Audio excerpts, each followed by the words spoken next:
లేని బాలకృష్ణ ప్రజలకు ఏమండగా నిలబడతారని వైసీపీ నాయకురాలు లక్ష్మీపార్వతి విమర్శించారు. బాలకృష్ణ హిందూపురం నియోజకవర్గంలో అభివృద్ధి చేసిందేమీ లేదని ఆరోపించారు. ప్రజలకు మేలు చేయకుండా రాష్ట్రాన్ని సర్వనాశనం చేసిన చంద్రబాబు నాయుడుకి ఓటు వేయటం ధర్మం కాదన్నారు.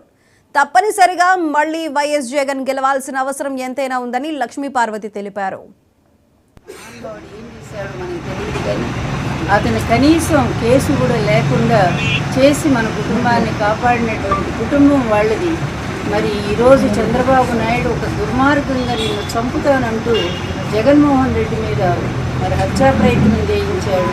అదేవిధంగా నిన్ను చంపితే నీకు దిక్కెవరు అనే విధంగా అంత హింసాత్మకంగా అతను మాట్లాడుతూ ఉంటే అటువంటి నీచుడికి నువ్వు సపోర్ట్ ఇవ్వటం ధర్మమా? ఒక్కసారి ఆలోచించండి. ఎందుకంటే ఈరోజు ఒక చెడ్డవాళ్ళ పక్కన ఉన్న వాళ్ళు కూడా చెడ్డవాళ్లే అవుతారు. చంద్రబాబు లాంటి వెన్నుపోటుగారు, చంద్రబాబు లాంటి నీచమైన రాజకీయాలు చేసేటువంటి వ్యక్తి, చంద్రబాబు లాంటి అప్రజాస్వామ్య విధానాలతో పరిపాలన చేసిన వ్యక్తి, రాష్ట్రాన్ని పూర్తిగా అవినీతిలో ముంచేసి ప్రజలకు మేలు చేయకుండా మోసం చేసిన వ్యక్తి, అలాంటి వ్యక్తికి ఆ పార్టీలో ఈరోజు మరి నిలబడ్డటువంటి బాలకృష్ణ కూడా ఆయన విధానంలోనే, ఆయన మార్గంలోనే ఆయన అడుగులు వేస్తూ ఉన్నారు.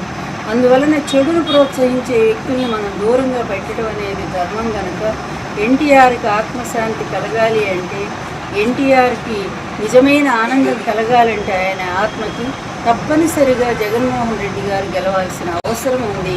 ఇక్కడ ఎంపీ గెలవాలి. ఎంపీ శాంతమ్మ గారు అదేవిధంగా కురుబా దీపిక మన ఎమ్మెల్యే క్యాండిడేట్గా నిలబడ్డారు. ఇప్పుడు అమ్మాయి కూడా రావాల్సింది. నేను రావటం ఆలస్యం అవడంతో అమ్మాయి పాపం వెళ్ళిపోయారు రేపు సీఎం గారి కార్యక్రమం ఉండటంతో. అందువల్ల వీళ్ళిద్దరిని కూడా మంచి మెజారిటీతో గెలిపించి, వాళ్ళని గెలిపించడం అంటే మిమ్మల్ని మీరు గెలిపించుకోవటం అనే ప్రజలు భావించాలి. ఎందుకంటే మన నియోజకవర్గం, హిందూపూర్ నియోజకవర్గం మా సొంతంగానే మాట్లాడుతున్నాను నేను ఇప్పటికి కూడా. మన నియోజకవర్గం బాగా ముందుకు పోవాలి, ప్రతి ఒక్కళ్ళు కూడా ఆనందంగా ఉండాలి అంటే తప్పనిసరిగా మీ విధానం మార్చుకోండి. సెంటిమెంట్లు వద్దు. ఇక్కడ సెంటిమెంట్ వల్ల ఎంత నష్టపోయారో మీకే తెలుసు. అందువల్ల సెంటిమెంట్ పక్కన పెట్టి నిజమైనటువంటి ఎన్టీఆర్ అభిమానులు అయితే ఎన్టీఆర్ ద్రోహుల్ని ఓడించండి. ఎన్టీఆర్ని ఎవరు వెన్నుపోటు పొడిచారో, ఎన్టీఆర్కి ఎవరు అన్యాయం చేశారో, ఆయన ప్రాణాలు పోవటానికి ఎవరు కారకులయ్యారో ఆ వ్యక్తుల్ని ఓడించినప్పుడే నిజంగా మీరు ఎన్టీఆర్ అభిమానులుగా నిలబడతారు. మరి నిజంగా ఎన్టీఆర్కి న్యాయం జరిగినట్టు అవుతుందని ఆలోచించి దయచేసి హిందూపూర్ ప్రజలందరూ కూడా మరి ఈసారి గట్టిగా ఫ్యాన్ గుర్తుకే ఓటు వేసి గెలిపించాలని చెప్పడం కోసమే నేను ఇక్కడికి రావడం జరిగింది.